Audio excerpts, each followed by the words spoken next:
जमात इस्लामी के इस्लाम और निज़ाम इस्लाम पार्टी के इस्लाम एक नहीं है। হেফাজতে ইসলাম বাংলাদেশের আমির আল্লামা শাহ মুহিবুল্লাহ বাবুনগরী সম্প্রতি জামায়াত ইসলামকে নিয়ে কড়া সমালোচনা করেছেন। জামায়াতকে ইসলামী দল হিসেবে মনেই করেন না বলে মন্তব্য করেছেন তিনি।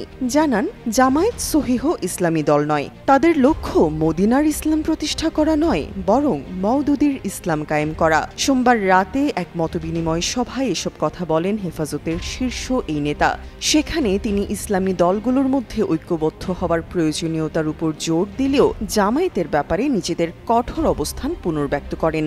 আল্লামা বাবুনগরী বলেন, জামায়াত কখনো মদিনার ইসলাম চায়নি, তারা চায় মওদুদবাদ প্রতিষ্ঠা করতে, তাই তাদের সঙ্গে কোনো ধরনের ঐক্য সম্ভব নয়। তিনি আরও বলেন, জামায়াত দেশের বৃহত্তর দল নয়, বিএনপি হচ্ছে দেশের বৃহত্তম দল।